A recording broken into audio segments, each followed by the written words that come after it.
तो बेसिकली पिछली वीडियो तक हमने डिस्कस कर लिए थे रोटेशन थ्योरम और उसके कुछ क्वेश्चंस। मैंने थोड़ा बहुत रिसर्च करा और बेसिकली एक और क्वेश्चन, बहुत ही आसान सा क्वेश्चन है, जेई एडवांस 2008 का पेपर 2 का क्वेश्चन है बेसिकली। और ये बेसिकली मतलब सब एमसीक्यू में आया था। बेसिकली इसका वन वन ऑप्शन ही करेक्ट है और बेसिकली एक बार आप इसे ट्राई करके देखो। आई होप कि पहले भी जिसने जेई एडवांस के प्रीवियस ईयर क्वेश्चंस कर रखे हैं उसने क्वेश्चन करा होगा और बहुत ही बढ़िया क्वेश्चन है। मतलब लग भी नहीं, देखने से लग रहा है कि जेई एडवांस का क्वेश्चन होगा, पर जैसे ही सॉल्व करने जाते हैं तो ऐसा लगता है कि यार किसी बोर्ड में या फिर सीयूईटी के एग्जाम में आया हुआ क्वेश्चन होगा। तो पहले आज हम इस क्वेश्चन को करेंगे बेसिकली जेई एडवांस का, ताकि आपका रोटेशन के कॉन्सेप्ट थोड़े रिवाइज हो जाए। फिर अपन थोड़ा सा जाएंगे वेक्टर्स एंड कॉम्प्लेक्स नंबर और थोड़ा डिस्कस करेंगे परपेंडिकुलर बाइसेक्टर्स के बारे में, क्योंकि एक बार परपेंडिकुलर बाइसेक्टर की इक्वेशन आपको लिखनी आ जाए तो स्ट्रेट लाइन की इक्वेशन आप खुद ब खुद लिख ही लोगे। तो पहले आज हल्का टॉपिक डिस्कस करेंगे परपेंडिकुलर बाइसेक्टर, तो गेट रेडी और पहले इस क्वेश्चन को ट्राई करो। बहुत ही आसानी से ये क्वेश्चन हो जाएगा। रोटेशन का थोड़ा सा हल्का सा बिल्कुल चमकीला कॉन्सेप्ट लग रहा है, बिल्कुल ट्विस्ट वाला। बिल्कुल ऐसा नहीं कहते कि पिंच ऑफ सॉल्ट आपने ऐड कर रखा है, तो उतना सा कॉन्सेप्ट आपका रोटेशन का इस वाले क्वेश्चन में लग रहा है। तो एक बार इस क्वेश्चन को पढ़ के देखो। अगर खुद से ट्राई नहीं हो रहा है तो ही आगे जाके मेरी वीडियो को देखना। अगर खुद से ट्राई हो जा रहा है तो you can skip the whole part of this question. उसके बाद आप सीधे परपेंडिकुलर बाइसेक्टर के, अगर वो भी थ्योरी आती है तो सीधे क्वेश्चन जंप करके वीडियो को एंड कर दो। मैं ये नहीं चाहता कि आप पूरी वीडियो देख के अपना प्रेस्टिजियस टाइम बर्बाद करो। बिल्कुल जो क्वेश्चन निकाल रखे हैं उन क्वेश्चन को अगर आपसे हो जा रहे हैं तो कोई फायदा नहीं वीडियो देखने का। मतलब आपको कॉन्सेप्ट अच्छे से आते हैं, और जिसको कॉन्सेप्ट नहीं आते और जिससे क्वेश्चन नहीं हो पा रहे हैं तो you can go through the whole video. आपको इस 15 20 25 मिनट की जितनी भी वीडियो होगी इसमें बहुत कुछ सारी चीज़ें नई सीखने को मिलेंगी और बहुत सारे मतलब आइडियाज़ नहीं सीखने को मिलेंगे। तो जैसे ये वाले क्वेश्चन की बात करते हैं, इस वाले क्वेश्चन में अपन से क्या बोला है, एक पार्टिकल पी है जिसने इस पॉइंट से स्टार्ट करा है। अब ये जो आपके पास कॉम्प्लेक्स नंबर दे रखा है Z0 1 + 2 आयोटा, क्या इस कॉम्प्लेक्स नंबर को मैं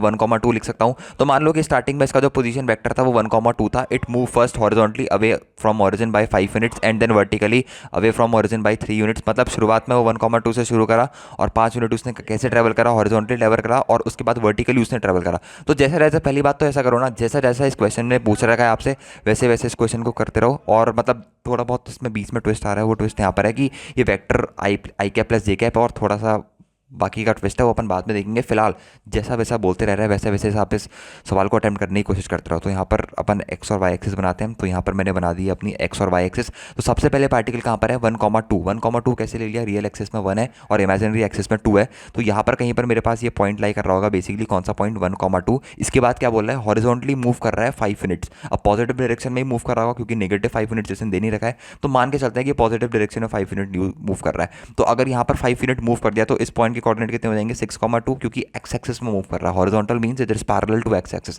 तो एक्स एक्सिस के इनिशियल कोऑर्डिनेट थे 1, अगर उसमें 5 यूनिट ऐड कर दोगे तो 1 + 5 that is the new position coordinates are 6,2। उसके बाद हॉरिजॉन्टली के बाद वर्टिकली मूव कर रहा है 3 यूनिट्स। तो अगर वर्टिकली मेरे पास मूव कर रहा है 3 यूनिट्स, मान लो यहाँ पर पहुंच गया, तो इस पॉइंट के कोऑर्डिनेट कितने हो जाएंगे, इस पॉइंट के कोऑर्डिनेट हो जाएंगे 6,5, क्योंकि 2 + 3 करोगे क्योंकि वर्टिकली मूव कर रहा है 3 यूनिट्स।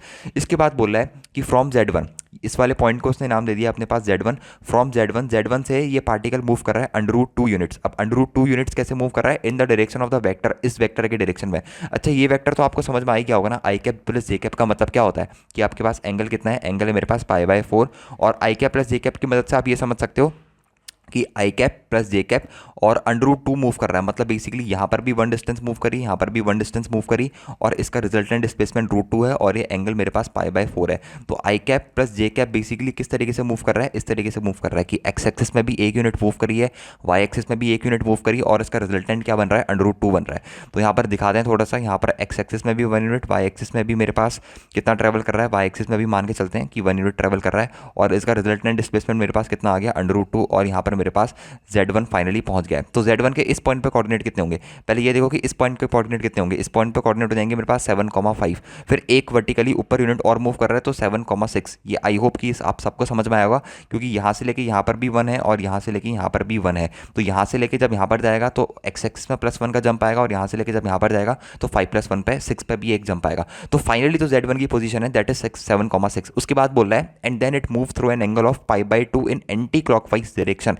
इसके बाद क्या कर रहा है, उसको π/2 मूव करा रहा है। कौन सी डायरेक्शन में, एंटी क्लॉकवाइज डायरेक्शन में कितना मूव करा रहा है, π/2 मूव करा रहा है। तो पहले क्या करते हैं ना, अपन पहले इसको अच्छे से बना लेते हैं। कहीं पर जो अपना फाइनल Z1 बन के आ रहा है उसको अपन पहले अच्छे से क्या करते हैं, ड्रॉ कर लेते हैं। तो फाइनल Z1 क्या है मेरे पास, यहाँ पर कहीं पर आ रहा है Z1 और इसके कोऑर्डिनेट कितने हैं मेरे पास, इसके कोऑर्डिनेट है मेरे पास 7,6। इसके बाद क्या कर रहा है, it move π/2 in anti clockwise direction on a circle with centre at origin and reach point Z2।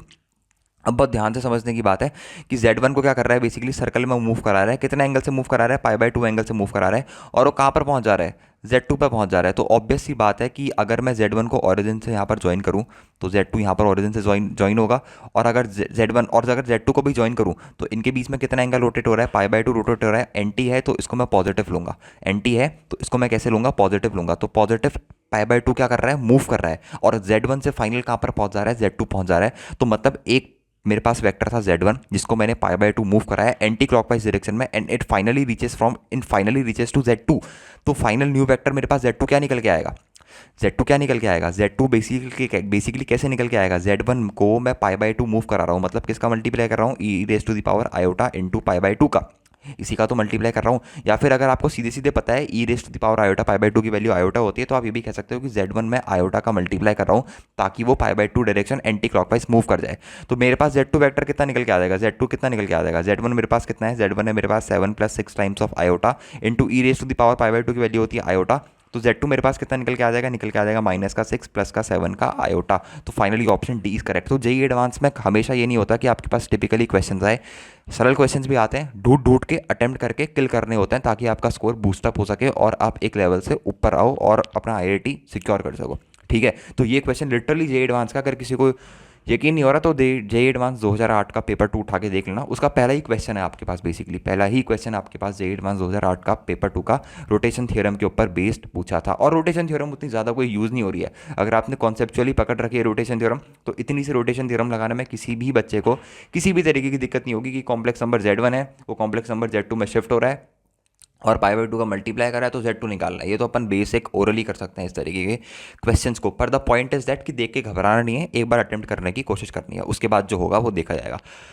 अब अपन बात करते हैं जिस के लिए आज हम अब इस लेक्चर में आए थे, and that is the equation of perpendicular bisector. उससे पहले भी मेरे को आपको कुछ चीज़ें समझानी थी एक बार वेक्टर के बारे में, वो सब चीज़ें आपने पहले से पढ़ी हुई है, वो सब चीज़ें बेसिकली थोड़ी सी बेसिक लेवल की हैं, वो कुछ इस तरीके की है। जैसे मान लो मेरे पास यहाँ पर एक पोजीशन वेक्टर है जिसको मैं बोल देता हूँ Q, जिसके कोऑर्डिनेट है मेरे पास Z2, ठीक है, और एक और पोजीशन वेक्टर मैं यहाँ पर बना देता हूँ जिसके पॉइंट है P और जिसके कोऑर्डिनेट है मेरे पास Z1। पोजीशन वेक्टर मतलब बेसिकली किसी भी वेक्टर को आप अगर ऑरिजिन से ज्वाइन कर दोगे तो वो उसका पोजीशन वेक्टर बन के आ जाएगा। अब यहाँ पर एक वेक्टर बन रहा है मेरे पास वेक्टर PQ, आपको दिख रहा है, ये मेरे पास बन रहा है एक वेक्टर PQ। तो अगर मैं आपसे बोलूँ कि PQ मेरे को लिख के दिखाओ, ये Z1 और Z2 मेरे पास कॉम्प्लेक्स नंबर है, complex number as a vector आपको क्रिएट करने पड़ेंगे। अगर मैं आपसे बोलता हूँ कि PQ वेक्टर मेरे को लिख के बताओ, तो आप एक वेक्टर को मान लो PQ मेरे पास एक नॉर्मल वेक्टर है, अगर मैं आपसे बोलता कि PQ मेरे पास एक नॉर्मल वेक्टर है जिसके Q के कोऑर्डिनेट है मेरे पास Z2 और P पॉइंट के कोऑर्डिनेट है मेरे पास कितने, Z1। तो अगर मैं आपसे बोलता कि मेरे को PQ वेक्टर निकल के दिखाओ, लिख के दिखाओ, तो आप कैसे लिखते हैं, position vector of Q minus position vector of P, यानी कि कुछ इस तरीके से लिख रहे होते हैं। यहाँ पर आप लिखते हैं Z2 माइनस Z1। अब बस इसके ऊपर वेक्टर नहीं लगाना है। वेक्टर क्यों नहीं लगाना है, क्योंकि Z2 and Z1 are complex number, these are not the vectors. तो अगर मैं आपसे पूछूं कि इस PQ वेक्टर की मेरे पास लेंथ कितनी होगी, इस PQ वेक्टर की लेंथ को मैं डिनोट करूंगा मैग्नीट्यूड ऑफ PQ से। आपने पढ़ा होगा कि वेक्टर में किसी भी वेक्टर की लेंथ को आप कैसे डिनोट करते हो, किसी भी वेक्टर की लेंथ को डिनोट करा जाता है आपके पास कैसे, उसको मैग्नीट्यूड से घेर लो, तो वो किस क्या डिनोट करता है, वेक्टर की लेंथ को डिनोट करता है। तो अगर मेरे को इसी PQ कॉम्प्लेक्स नंबर की लेंथ चाहिए तो इसके आगे मैं मैग्नीट्यूड लगा दूंगा, तो यहाँ पर आ जाएगा magnitude of PQ is equal to कितना आ जाएगा, mod of Z2 minus Z1। ये क्या डिनोट कर रहा है, इस PQ वेक्टर की लेंथ को डिनोट कर रहा है। तो वेक्टर्स का कोरिलेशन कॉम्प्लेक्स नंबर के साथ हमेशा आपको याद रखना है, और ये चीज़ याद रखनी है, जैसे एक कॉम्प्लेक्स ये वेक्टर देगा PQ, इसको आपको रिप्रेजेंट करना है, तो कैसे रिप्रेजेंट करोगे, Z2 माइनस Z1 से रिप्रेजेंट करोगे, हेड माइनस टेल। यहाँ पर मेरे पास Z2 जो होता है आप सबने पढ़ा होगा बेसिक वेक्टर में, ये हेड रहता है, और Z1 मेरे पास क्या रहता है, ये Z1 मेरे पास रहता है टेल। अब बात करते हैं थोड़ी बहुत इक्वेशन ऑफ परपेंडिकुलर बाइसेक्टर की। सबसे पहले आप बात करते हैं परपेंडिकुलर बाइसेक्टर होता क्या है।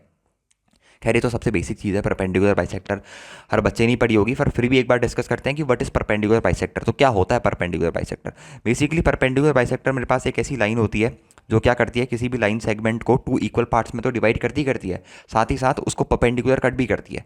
तो उसी परपेंडिकुलर बाइसेक्टर की इक्वेशन को हम डिस्कस करते हैं, इक्वेशन ऑफ परपेंडिकुलर बाइसेक्टर। ध्यान से समझना, बिल्कुल बहुत ही चिंदे टॉपिक है, इक्वेशन ऑफ परपेंडिकुलर बाइसेक्टर। आपको परपेंडिकुलर बाइसेक्टर तो समझ में आ गया ना, परपेंडिकुलर बाइसेक्टर बेसिकली एक ऐसी कोई सी भी लाइन जो क्या करे, किसी भी एक लाइन सेगमेंट को 2 इक्वल पार्ट्स में डिवाइड करे और उसको परपेंडिकुलर कट करे, तो उसी लाइन को हम क्या बोलते हैं, उस लाइन सेगमेंट का परपेंडिकुलर बाइसेक्टर। जैसे यहाँ पर मैं एक लाइन सेगमेंट बनाता हूँ, 2 पॉइंट्स को ज्वाइन कर रही है, जो सबसे पहला पॉइंट मैं लेता हूँ यहाँ पर A, जिसके कोऑर्डिनेट में ले लेता हूँ Z1, और ये एक मैंने यहाँ पर लाइन ड्रॉ कर दी है, और ये एक पॉइंट ले लिया मैंने बी, जिसके कोऑर्डिनेट मैंने ले लिया Z2। तो A B is my line segment, इसका परपेंडिकुलर बाइसेक्टर मेरे को बनाना है। तो सबसे पहले तो परपेंडिकुलर बाइसेक्टर बनाना ही सीख जाओ। परपेंडिकुलर बाइसेक्टर कैसे बनाओगे इसका? एक लाइन जो उसको दो इक्वल पार्ट में डिवाइड करे और इसके परपेंडिकुलर हो। मतलब अगर मैं ऐसी कुछ लाइन बनाऊं जो उसके परपेंडिकुलर भी है और जो उसको दो इक्वल पार्ट्स में मेरे पास यहाँ पर डिवाइड भी कर रही है, तो ये लाइन क्या होगी? इस ए बी लाइन सेगमेंट का परपेंडिकुलर बाइसेक्टर होगी। ये बात आपको समझ में आ गई? अब इसी परपेंडिकुलर बाइसेक्टर की मेरे को इक्वेशन लिखनी है। तो इस परपेंडिकुलर बाइसेक्टर पर अपन क्या करते हैं, कोई भी एक कॉम्प्लेक्स नंबर का पॉइंट अज्यूम कर लेते हैं, क्योंकि कॉम्प्लेक्स नंबर में बात कर रहे हैं हम, रियल नंबर्स में बात नहीं कर रहे, तो कॉम्प्लेक्स नंबर में इसकी इक्वेशन को डिस्कस कर रहे होंगे। ठीक है, तो यहाँ पर इस कॉम्प्लेक्स नंबर में मैं एक पॉइंट ले लेता हूँ Z। अब आप बोलोगे Z आपने यहाँ पर क्यों लिया? कहीं पर भी ले सकते हो आप। Z को यहाँ पर ले लो, आप Z को यहाँ पर ले लो, चाहे यहाँ पर ले लो, चाहे यहाँ पर ले लो। इक्वेशन ऑफ परपेंडिकुलर बाइसेक्टर जो निकल के आने वाली है बच्चों, वो मेरे पास सेम ही निकल के आने वाली है। तो अगर इस Z को मैं इस A से ज्वाइन करूँ, परपेंडिकुलर बाइसेक्टर में कोई भी पॉइंट पकड़ोगे तो उसकी खास बात क्या होती है? उस पॉइंट का उन दोनों लाइन सेगमेंट के कोऑर्डिनेट से जो डिस्टेंस रहता है वो सेम रहता है। मतलब कहने का मतलब ये है कि अगर इस Z का डिस्टेंस मैं A से देखूं, इस पॉइंट को नाम दे देते हैं P, तो और इस Z का डिस्टेंस, इस पॉइंट P का डिस्टेंस मैं B से देखूं, तो ये दोनों डिस्टेंस मेरे पास क्या आ रहे होंगे? ये दोनों डिस्टेंस मेरे पास इक्वल आ रहे होंगे। तो ये जो Z है, अगर आप यहाँ पर लेते तब भी अपने पास ये दोनों डिस्टेंस इक्वल ही आ रहे होते हैं। ऐसा नहीं होता कि ये डिस्टेंस हमारे पास डिफरेंट आ रहे होते, तब भी ये दोनों डिस्टेंस हमारे पास सेम आ रहे होते। तो अगर मेरे को इक्वेशन ऑफ परपेंडिकुलर बाइसेक्टर निकालनी है, तो ये मैं कह सकता हूँ कि PA जो डिस्टेंस है वो किसके बराबर होगा? PB डिस्टेंस के बराबर होगा। या फिर more precisely I can say that, अगर आप इसको एक वेक्टर की तरह एज्यूम करो, तो ये एक वेक्टर है मेरे पास, और इसको भी एक वेक्टर की तरह एज्यूम करोगे तो ये भी मेरे पास क्या है? एक बेसिकली वेक्टर ही है। तो एक वेक्टर है AP वेक्टर, तो एक वेक्टर है मेरे पास AP, और उसका डिस्टेंस किसके बराबर है? मेरे पास BP वेक्टर के बराबर है। ठीक है, तो AP वेक्टर को कैसे रिप्रेजेंट करोगे? AP वेक्टर का डिस्टेंस, तो डिस्टेंस के लिए बाहर से अपन क्या लगा देंगे? मैग्नीट्यूड के लिए मॉड लगा देंगे। तो AP वेक्टर का डिस्टेंस कितना होगा? AP वेक्टर का डिस्टेंस होगा Z माइनस Z1। तो AP वेक्टर का डिस्टेंस आ जाएगा मेरे पास Z माइनस Z1, और ये किसके बराबर होगा मेरे पास? इस वेक्टर के डिस्टेंस के, और इस वेक्टर का डिस्टेंस मेरे पास कितना आ जाएगा? ये आ जाएगा Z माइनस Z2। तो अगर इस तरीके की इक्वेशन आपके पास कहीं पर भी लिखी है, तो ये किसको रिप्रेजेंट करती है? ये रिप्रेजेंट करती है किसकी इक्वेशन को? ये रिप्रेजेंट करती है परपेंडिकुलर बाइसेक्टर की इक्वेशन को। अब इक्वेशन ऐसी भी लिखी हो सकती है कहीं पर, यहाँ पर लिखा होगा Z माइनस Z1, और यहाँ पर लिखा होगा अपने पास क्या? Z माइनस Z2, तो ये इक्वल टू 1। ठीक है, तो ये भी किसको रिप्रेजेंट करेगी? परपेंडिकुलर बाइसेक्टर की इक्वेशन को ही रिप्रेजेंट करेगी। तो परपेंडिकुलर बाइसेक्टर आई गेस आपके बहुत ही अच्छे तरीके से समझ में आ गया होगा। थोड़े और केसेस देखते हैं कि परपेंडिकुलर बाइसेक्टर में आपको किस तरीके से फंसा सकता है।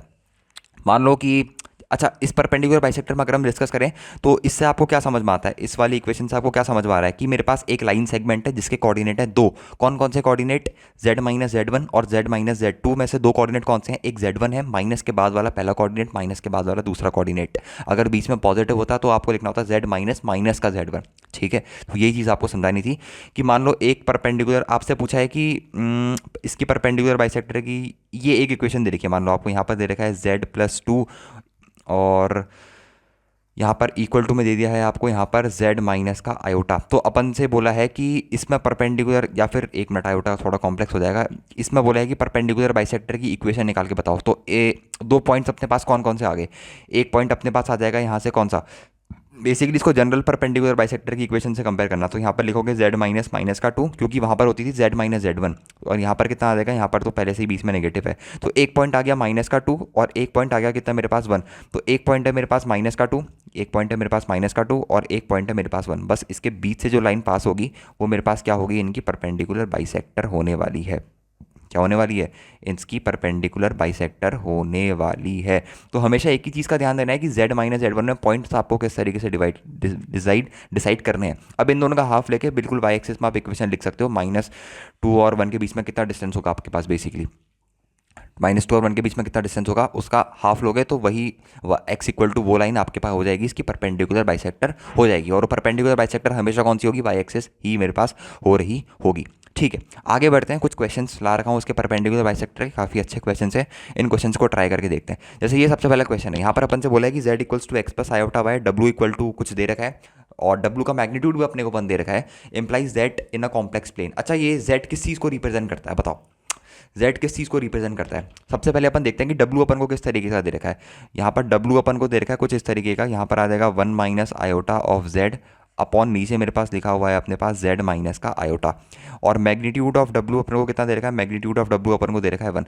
पर यहाँ पर अगर अपन इसको थोड़ा बहुत परपेंडिकुलर बाइसेक्टर से कोरिलेट करने की कोशिश करें, जो कि दिख भी रही है, नीचे अपने पास बिल्कुल परफेक्ट इक्वेशन बनी है z माइनस Z2, और ऊपर बनानी है z माइनस Z1 टाइप की इक्वेशन, उसके लिए फंस रहा है आयोटा। तो आयोटा को ऊपर नीचे मल्टीप्लाई करते हैं। अब आप बोलोगे सर अगर आयोटा को न्यूमरेटर में मल्टीप्लाई करेंगे तो वो खराब कर देगा और आयोटा z बन जाएगा, तो अंदर मल्टीप्लाई नहीं करते हैं, बाहर से ही रखते हैं।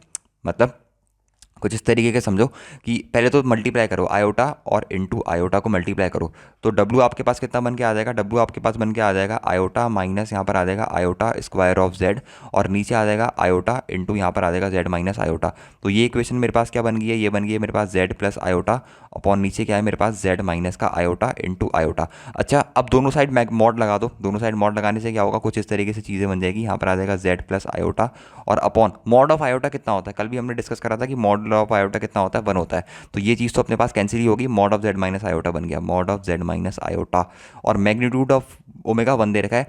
तो यहाँ से क्या बन के आ गया, यहाँ से बन के आ गया Z माइनस माइनस का आयोटा इज इक्वल टू यहाँ से निकल के आ गया है Z माइनस का आयोटा। अच्छा, अब ये किसको रिप्रेजेंट कर रहा है, इक्वेशन ऑफ परपेंडिकुलर बाइसेक्टर को ही रिप्रेजेंट कर रहा है। अब वो दो लाइन सेगमेंट वाले पॉइंट कौन से हैं, ध्यान से समझना इस सवाल को। दो लाइन सेगमेंट वाले पॉइंट आपके पास जो है वो काफ़ी इंपॉर्टेंट है। एक पॉइंट है मेरे पास माइनस आयोटा, माइनस आयोटा कहाँ पर लाई करता है, इमेजिनरी एक्सेस में लाई करता है। तो माइनस आयोटा मेरे पास यहाँ पर कहीं पर लाई कर रहा होगा।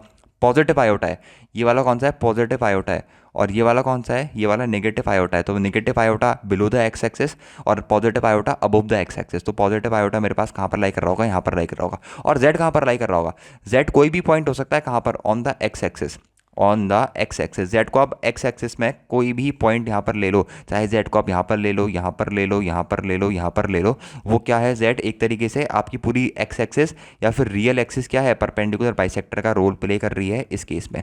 तो क्या आंसर हो जाएगा, Z lies on the real axis will be your correct answer. तो बहुत ही आसान आसान तरीके के क्वेश्चंस आपसे इस वाले पर्टिकुलर टॉपिक परपेंडिकुलर बाइसेक्टर से पूछे जाते हैं। बस फेमस इक्वेशन अपन को कौन सी याद रख रहे हैं परपेंडिकुलर बाइसेक्टर की, जो हमेशा हमारे दिल और जुबान में होनी चाहिए, वो है इक्वेशन ये वाली, Z minus Z1 equal to Z minus Z2। और कोई भी इक्वेशन दे रही है तो हमको उसको इसी फॉर्मेट में फाइनली लाके क्या करनी है, इसी फॉर्मेट में लाके हमें लास्ट में उसको इंडल्ज करना होगा। और कोई ज़रूरत नहीं है इसको खोलने की, कोई भी ज़रूरत नहीं है, क्योंकि कभी खोलने वाले क्वेश्चन आते ही नहीं हैं। हमेशा याद रखना है कि इसी फॉर्मेट में अपने को परपेंडिकुलर बाइसेक्टर की इक्वेशन को क्या रखना है, याद रखना है, अपने दिमाग में बैठा के रखना है। जैसे एक और क्वेश्चन है, ये वैसे मैं होमवर्क के लिए लाया था पर छोड़ो कर ही देते हैं। यहाँ पर क्या बोला है, फिर भी एक बार समझा देता हूँ, उसके बाद आप इसको होमवर्क से ट्राई करते रहना। यहाँ पर भी बहुत आसान सा क्वेश्चन है, Z minus Z1 equal to Z minus Z2। तो Z1 और Z2 पहले देखो कौन से पॉइंट आ रहे हैं मेरे पास, Z1 और Z2 के हिसाब से आपका आंसर डिसाइड हो जाएगा। बिल्कुल वन लाइनर इसको ओरली सॉल्व करने की कोशिश करते हैं। तो Z माइनस Z1 और Z माइनस Z2, तो Z1 और Z2 आप डिसाइड करो, बाकी चीज़ मेरे पर छोड़ दो, ठीक है। एक सेकेंड, यहाँ पर अपने को दे रखा है Z माइनस Z1 है आयोटा और Z2 है मेरे पास प्लस का 1। आयोटा का मतलब कौन सा, ये होगा इमेजिनरी एक्सिस में। यहाँ पर आयोटा को आप 1 से रिप्रेजेंट कर सकते हो। बिल्कुल, आयोटा को कैसे लिख सकता हूँ मैं, 0 + 1 आयोटा लिख सकता हूँ ना। तो इमेजिनरी एक्सिस में this is my imaginary axis, imaginary axis में कौन सा पॉइंट है, वो 0,1 पॉइंट है। और ये कौन सा पॉइंट है, ये है 1,0। तो 1,0 कहाँ पर आएगा मेरे पास, यहाँ पर आएगा 1,0। तो ये मेरे पास जो बन रही है, ये लाइन मेरे पास बन रही है। अब इसका परपेंडिकुलर बाइसेक्टर क्या होगा, बहुत आसान है। या तो आप इसको पूरा मैथमेटिकली सॉल्व करो, जेड को एक्स प्लस आयोटा वाई डाल के, या फिर किसी को पता होगा तो डायरेक्टली वो बोलेगा y इक्वल टू एक्स क्या होगी, इसकी परपेंडिकुलर बाइसेक्टर होगी, जिसका स्लोप कितना होगा 45 डिग्री का, या फिर स्लोप 1। तो directly option D is correct. Option D क्या बोला, the line through the origin with the slope 1, y equal to X ही तो होगी ना इसकी परपेंडिकुलर बाइसेक्टर, जो उसको दो इक्वल पार्ट में डिवाइड करेगी। और इसके ऊपर कोई भी पॉइंट ले लो, उसका इन दोनों एक्सिस से डिस्टेंस क्या निकल के आने वाला है, हमेशा सेम निकल के आने वाला है। तो y इक्वल टू एक्स क्या होगी, इसकी परपेंडिकुलर बाइसेक्टर की इक्वेशन होगी। ठीक है, नहीं समझ में आया तो अगेन यहाँ पर आप z को x प्लस आयोटा वाई डालो, यहाँ पर डालो x plus iota y minus यहाँ पर डालो आयोटा इज इक्वल टू, यहाँ पर डालो आप z को x प्लस आयोटा वाई और यहाँ पर डालो माइनस का 1। यहाँ से भी आपके पास दोनों साइड होल स्क्वायर करना है, यहाँ से भी x इक्वल टू वाई ही निकल के आने वाला है।